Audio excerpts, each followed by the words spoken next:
It's another Christmas, and as is always tradition for 13 years running, it's time to host you in your lovely costumes on Christmas Day. Merry Christmas! Run! I think the GPS is acting up. I knew he was sending us the wrong way. They're here, people. Look alive. Well, what are the odds? One group certainly does not belong here. We are your guests. Is that? Yes, that is Santa Claus. Imposter! Imposter. Imposter! Imposter! Send me! I don't trust that green guy. Now that rating we are no trusts. We have to look for the phone cables and then disconnect them. And then we blame it on those bad guys. The wires are so many. The wires are confusing. I don't know which one to cut. Just every one of them apart. Oh, stop doing that. You're making me feel dizzy. That is how I stimulate my mind. Is it working? No, it's not. What if we just look for what we can find and then leave? When I wasn't searching, it's my. You see those imposters, those green people? If I were you, I would choke my eyes on them.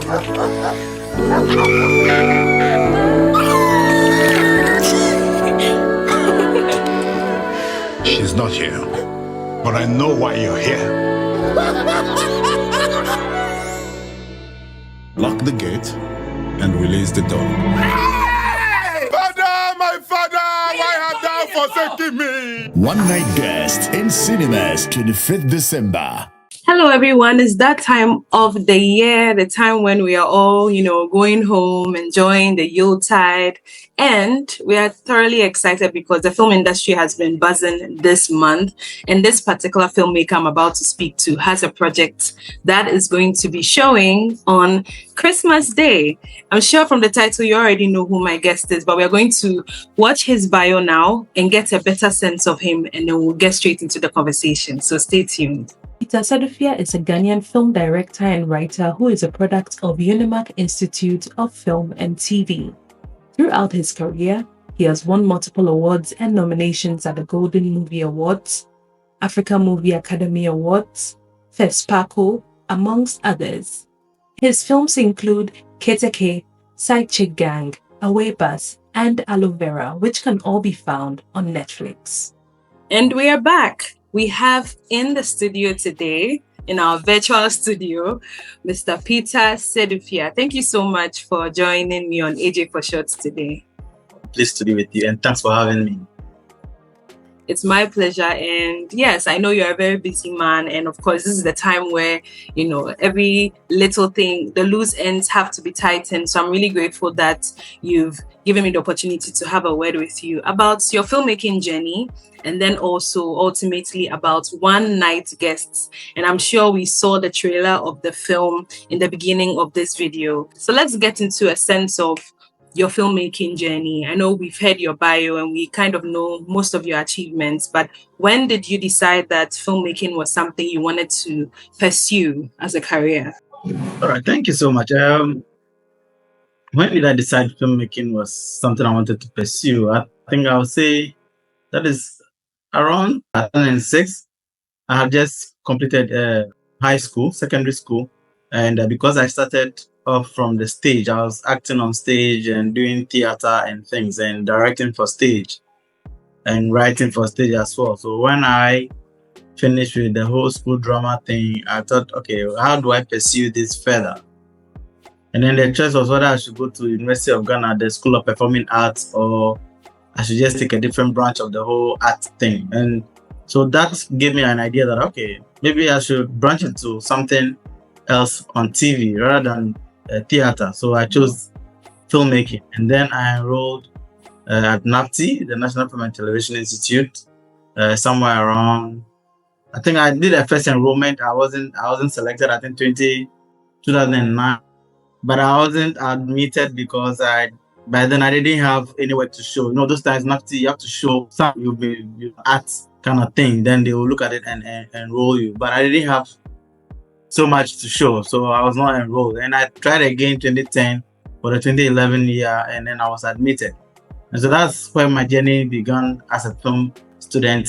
And then I learned the art of filmmaking from there and the theories of it, and then did some practice as well Then I started with short films. From the short films, I graduated and I started making TV series. And then I moved on to making feature-length films. So that is how I started. And then I made my first feature-length film 2016.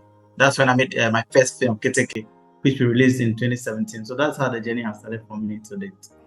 Yes. So for your first feature, Keteke definitely gained ground or made you an established filmmaker in Ghana, because I would never have imagined that that was your first feature film. It looked like someone who had been in the industry for many years. And I guess that's where the short films come in. It's a good idea as a filmmaker to start with the short films, get better at the craft and then release your first feature film.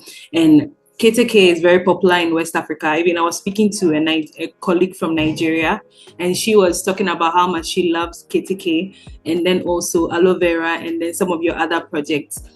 But what makes you different in your thinking? And I say that because I've watched most of your films, and I realized that it's not the usual stories. It's not the usual thing we like to see, especially for aloe vera, which was like the first of its kind, never thought of before. The art direction was superb. But what pushes you to tell stories of that nature? So when I'm thinking of an idea, I'm like, oh, okay, this one I have done it before. Oh, this one I have done. The one I did previously is similar to this. So what haven't I done before? And then, because the truth is, it's hard to say something has not been done before, because ideas transcend. People are doing things every time. We are just recycling the same idea and doing them differently or in our own way. And so if I want to say, oh, I'm doing this thing that someone has never done before, I'll be wrong. But if I'm doing something that I haven't done before, it means that I'm challenging myself with new stuff, trying to go extra more beyond what I've done before. So that is how my ideation process has been, trying to challenge myself beyond what I've done in the previous ones. Amazing. And viewers, if you're watching this interview, I'm here with Mr. Peter Sedufia, who is a renowned film director in Ghana, and he's sharing his story with us. And of course, we're going to get into One Night Guests, which is a film premiering at the Silverbird Cinemas this month, the 25th of this month. And if you're watching this any other month, it premiered on the 25th of December, and I'm sure it's still showing in cinemas or maybe on a streaming platform, which I'm sure we'll get into pretty soon. So before we get into the project for this month, One Night Guest, I want you to kindly take me through the process of making aloe vera. How challenging or easy was it for you to communicate your ideas to your team? Because I know that as someone who is a director, you probably have the idea here, and now you have to communicate it to your whole team, and it's something that may not necessarily have a lot of references. How then do you communicate it so that they understand it, and then they'll also be able to interpret it the best way that they can? Yes, I mean, when you are working on a film, you need to work with people of like-mindedness. You get my point? I mean, if I say people with like-minded, I mean not just people that think exactly like you. If you have people that think exactly like you, then you are basically executing the same idea. But you need to have people that understand your industry, your terrain, your artwork, the way things are done within that particular discipline. So if I go and take say a doctor to come and be an art director for me, he may not get the drive, but he's a very good person in his field. And so you need to know that the person you are using needs to understand their job and what they're supposed to do. So that is the first thing. The work, almost half of the work was done, because communicating to them my idea will not be a problem, because they understand their work and they know what they're about. And so that was the starting point for me. The team that I put together, getting the right team for the job is also very important. And so that is what worked for aloe vera. Once I started pitching the idea to them, they started seeing the picture. And when they saw the script, they envisioned it and they brought suggestions to me. They did, that's more or less like a proof of concept for us to start with. They gave me the artistic impression of what I'm looking for. And when I saw that it aligned with the vision, we went for it and we went to execute, and that is how we got aloe vera. And it was definitely, one that you watch, and it's such a refreshing take on film. especially for someone who's in Ghana and has been consuming a lot of Ghanaian or African films. It was definitely a refreshing, a new way of seeing how film can also be done. It doesn't necessarily have to be realism. We're studying theater, we're learning about realism, naturalism, and then so many concepts. But then, being interpreted into film is definitely something that it can be easy to execute, but then you are successful at it. And then the film is currently streaming on Netflix. Yeah, so if you're watching this and you've not seen any of the films we are talking about, they are streaming on Netflix. So definitely head on to Netflix and watch amazing cinema right there on Netflix. And as we're talking about Netflix, I would just like to ask this question. How easy or difficult was it for you to have your films go on the Netflix platform? I don't even know how my film got on Netflix platform, because I'm not in touch with Netflix themselves, because they don't deal with individuals. They deal with sales agents and distributors. And so the first point of contact is to find a distributor who has certification or who has a relationship with Netflix, and then they will take your film there and go and pitch it to them. How it got to Netflix, how difficult or easy it was, I have no idea how it was. All I know is that my films are on Netflix. So does that bring any benefits to you, the filmmaker? Of course, Netflix pays you to have your film on their what do you call it, platform. It's not free. They pay for it. Exactly. Okay, but you saying you didn't really know how it got on. So you're just saying that the point is the real work was done by the distributors. They just came to you and told you that, hey, we've got a Netflix deal, and you do not really know the details of it. Okay. Yeah, I'm not even supposed to know how they went about it. The only thing they need to show me is the contract, the agreement, how the details of the deal, how they lobbied, who they saw, how they suffered, or how that one is it's not supposed to be my business. They are the distributors, that's their job, and so they should be concerned about that. While I concern myself with making another film. And yes, that's really it's been a conversation in the film industry, especially in Nigeria and even in Ghana, especially because we honestly do not have much or many distributors. So it's definitely something that we should look at as a country that is trying to, get back to the vibrancy of the film industry. Distribution is very key. At least it gives the filmmaker the ability to just think of being creative, as opposed to now I have to take my film here, I have to take my film there. And yeah, I mean, that was a good deal for you. Means that you don't mind mentioning the distributors. And are you still currently working with them? So my distributors are Gravel Road Distribution Group, based in South Africa. I still work with them. I've been working with them since 2017. Amazing. They are part of the financiers of my current film, actually. Oh, okay. Oh, that's very interesting to note. And hopefully we can have you on again so that you can maybe give us a better understanding of how distribution works. Because I feel like there's definitely a lot more conversations we can have about that. But now let's get into one night guests. You've already mentioned subtly that some of the funding came from Gravel Road distributors that you work with in South Africa. And this film is a collabo. And we are excited to see it because we've not really seen much of that in recent times. There were times when, there was a whole, but then there's a lot of things that happen in between. But we're happy to see that. So please tell us what inspired One Night Guests and the whole idea of, the whole collaboration between Ghana and Nigeria.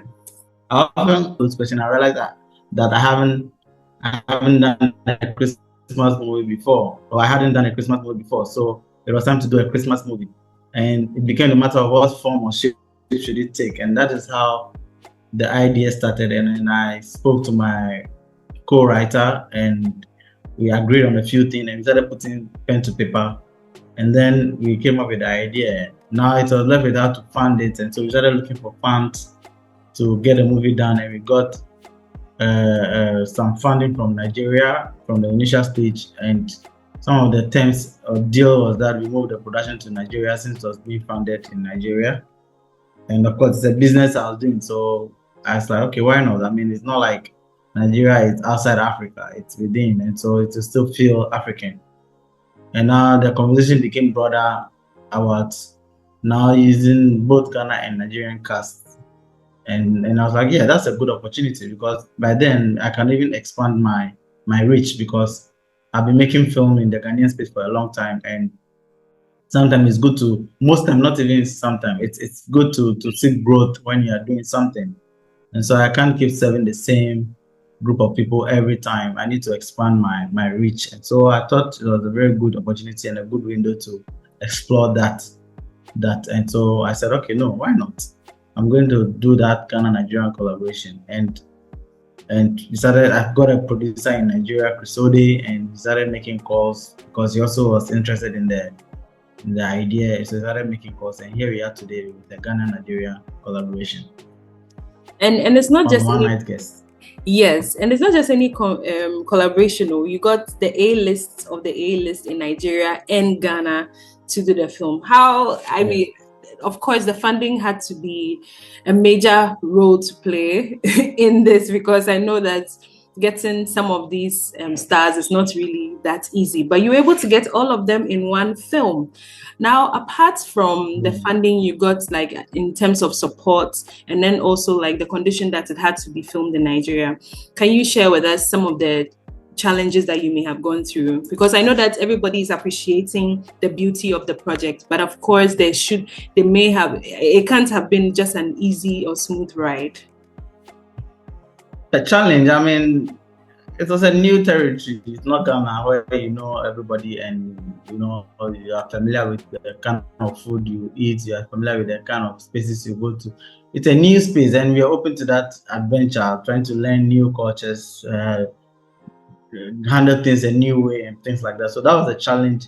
Adapting to that new system, that new way of doing things was the challenge. But Nigeria and Ghana, there are a lot of similarities in terms of culture, in terms of entertainment and things like that. So it was easy to, and even in terms of language, because we all speak the same international language. Of course, our accent is different, but the same thing we so it was quite easy to settle in and get things done from that point on. Yeah.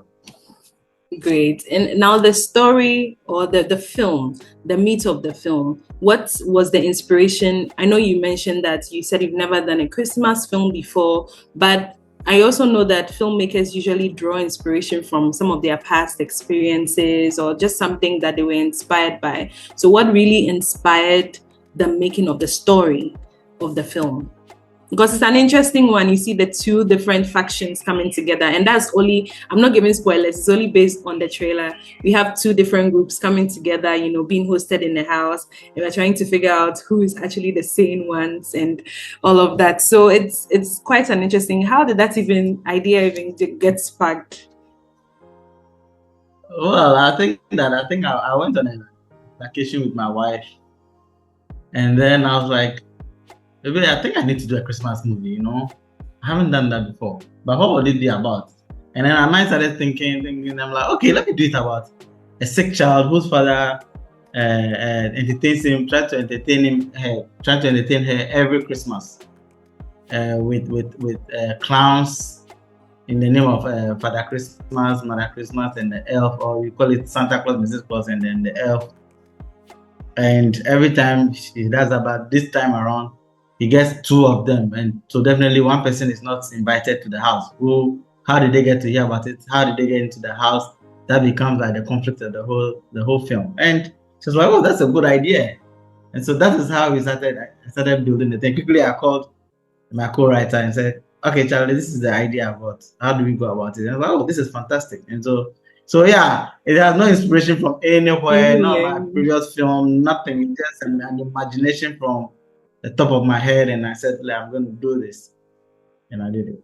Oh wow, that's amazing. But you have a thing for two factions. I mean, looking at Aloe Vera, when I saw the trailer, I was like, this is giving, I think you have a thing for two factions. So maybe we'll definitely research on that and find out the reason why. Guys, I'm sure. There's always good and evil. Yes. There's always good and evil, and then there's always bad and what good. And there's always the hero and then the we call it killer or the protagonist and then the antagonist. Yeah. And so if I have two people, two factions, it just fit into that same concept of the protagonist and then the antagonist, or the hero and the villain. And just at this time around, we don't even know who the villain is and who the hero is. But we'll definitely find out when we watch the film. Exactly. And that's why I'm calling on everyone who is watching this.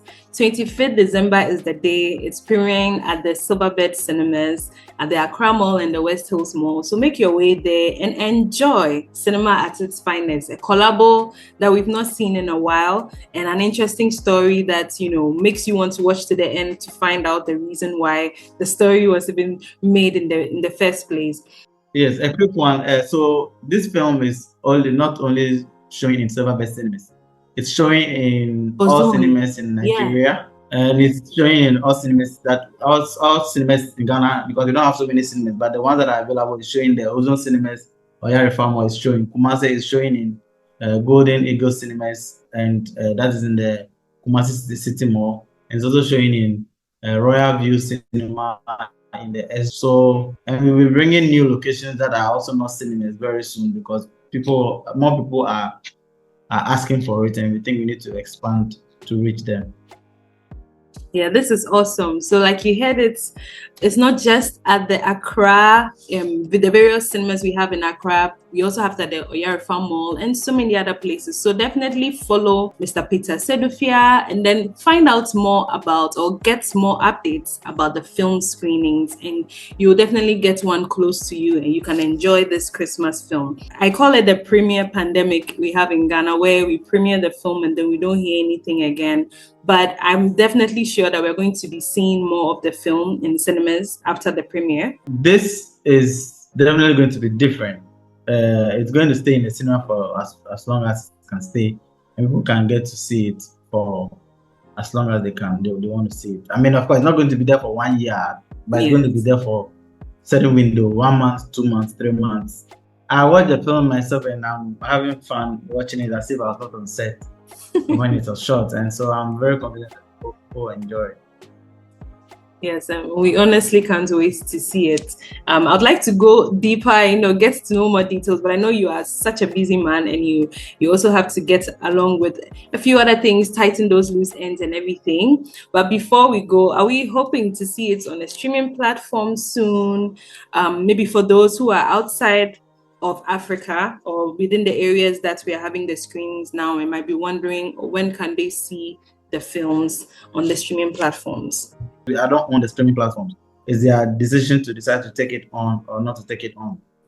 So now it's coming to the cinemas. So let's just make sure that we go watch it. And if you watch it and the numbers are good and the numbers are encouraging, they feel that, people like the film and they are going in their numbers, then they'll say, we want to have this film. But if we don't go and watch this in the cinemas and the numbers are not encouraging, they will feel that people don't like the film. And so there's no point buying those films onto their platform. And so first off, I just want to encourage everybody to go out there and watch the film in their numbers. And once they love it and talk about it, the streaming platforms will also reach out and that they want it. Absolutely. And guys, I always say this. We always say that there's no Ghanaian film industry, but we are the industry.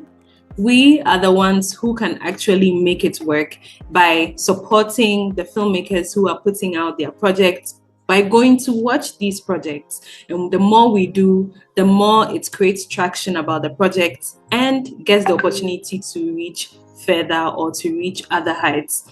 So I'd like to say thank you for your time. And maybe before you go, if you could just share your final words. It could be about the film, or it could be about just basically something that you'd like to say to anyone watching right now, or the reason why they should go and watch this film on the 25th of December. Yes, I want to tell everyone watching this show that One Night Guest is very fun movie. If you're looking for entertainment, it's in there. If you're looking for a story, it's in there. If you're looking for your favorite actors, also they are in there. And if you're looking for your favorite director, favorite producer, they are also in there. everything is in there. It's very very. It's like salad. Everything is in there, like a buffet. Kind of, you're serving some sort of buffet film. Everything is in there, and I encourage you to watch it, and you have the best moment on Christmas Day, or within the period of the Christmas festive season. Thank you so much, Peter Sedufia, for joining me on today's interview. He said it all, so that's where we end today's interview. And I've been privileged to have a slice of his day, which is a very busy day, and I'm so glad that we got to do this. And hopefully, in the future, we'll get a chance to talk more in depth and have a more, expanded interview. So, guys, you've heard it all. Please head over to the cinemas all across Ghana to watch this, and then also keep your eyes on the ground for any of the locations that are going to be spoken about, that we're going to show the film here. It doesn't necessarily have to be a cinema. Just keep your ears to the ground. Follow Peter Sedufia. Follow I even know the Silverbird have also been posting a lot of updates, and you can also follow AJ for short, because I'll definitely bring you all the updates on every showing, and you get a chance to watch it. I'll see you in the next interview, and this has been AJ for Short with Peter Sedufia. Thank you so much for watching, and thank you AJ. Bye. Bye.